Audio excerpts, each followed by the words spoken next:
To address the issues facing Tennesseans today, from 10 News, this is Inside Tennessee. Good morning and welcome to Inside Tennessee. I'm your moderator, John Becker. We are less than 1 month from the primary election on March 3rd, and we have a race in store today that is quite significant, and here is why. Mark Stevens helped transform the office of public defender in this community. It's called the Public Defender's Community Law Office.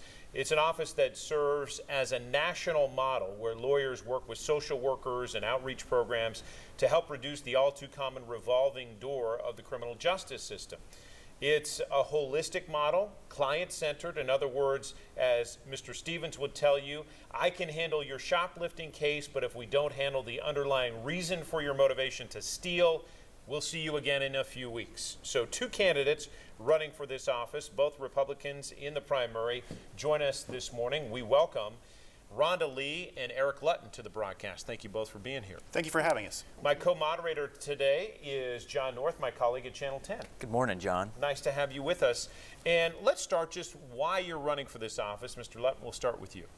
Well, I have a passion for this work. I started out as an attorney in 2007 and was moved when I would go visit individuals in the jail and sort of hear some of their trauma backgrounds and the mental health issues that individuals were dealing with and the drug addiction issues that individuals were dealing with.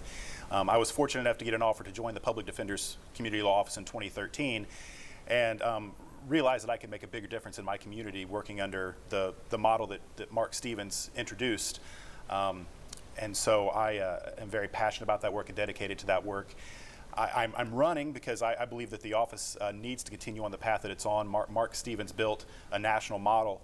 I'm very much a Mark Stevens disciple. I was his deputy prior to his retirement, and Mark encouraged me to run, and I want to keep moving the office forward. It should be noted that you're also the interim appointee by the governor as well, filling that position until this election. Ms. Lee, let's talk about your reason for running.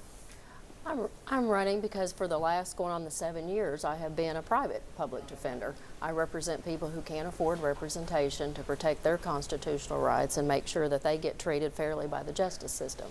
I've been doing that. I'm very passionate about that. I feel like that was my calling. I started going, to law school and get my law degree later in life. And I think that this was just my calling, helping people. I'm very compassionate. I build relationships with people. And, I think that I could serve the community in a good capacity as that.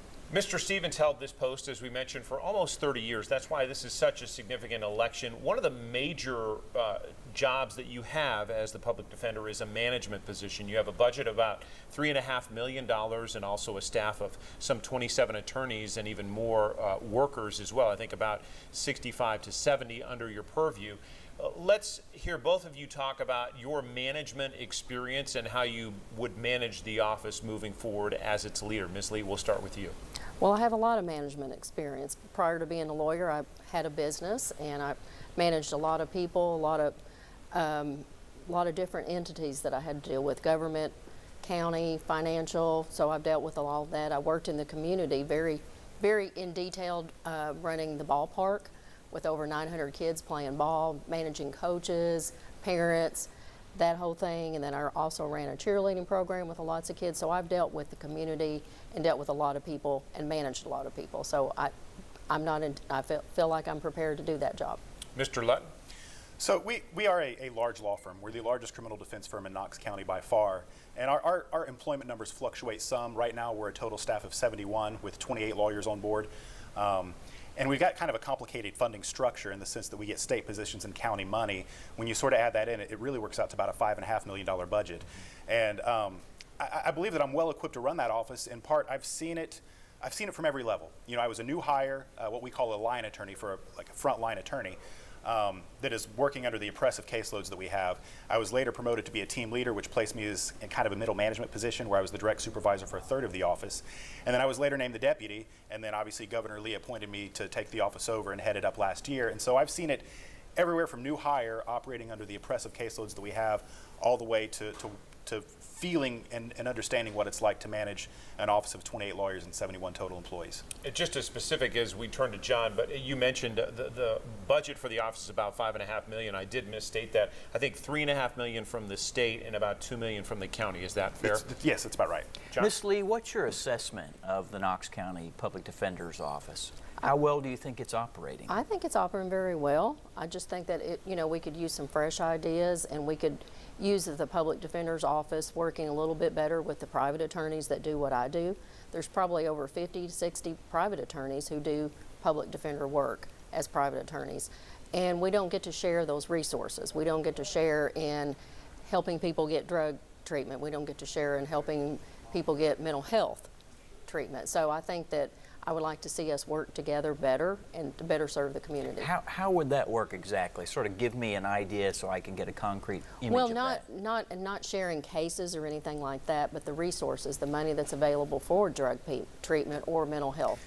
The private bar would do that with the public defender's office? Well, I think they get funding. They get more funding. We don't have those funds. So we're serving the same community, the same citizens, that we should, if there is money for drug treatment, that everybody's who is entitled to get an attorney, that we share that, as opposed to if you're in the public defender's office, you get social workers, case workers, more availability for getting drug treatment and mental health. As a private attorney, we're going around begging, trying to get that. Eric, that's kind of an interesting perspective. Is that something that can be done? So to be clear, we don't have resources. We don't fund drug treatment. We don't fund mental health treatment. That is not something that we have as part of our budget. We do have some social workers on staff that I believe are excellent and do help lower recidivism rates, lower crime rates, so people are less likely to be rearrested. But those social workers, it would actually violate the ethical rules, I believe, to allow the private attorneys access to those, because when you have a private counsel get appointed, they're getting appointed on the basis of a conflict of interest. The way that when you have a social worker operating as part of a legal team, as part of their staff, they are part of the legal team, and that means the attorney-client confidentiality extends to them. And so if you've got co-defendants and you conflict off and you're allowing a social worker in the public defender office to work with both of those individuals, you'd be in violation of the ethical rules. We got to take a quick break on Inside Tennessee. Back with more of our conversation with two people who would like to be the next public defender of Knox County right after this.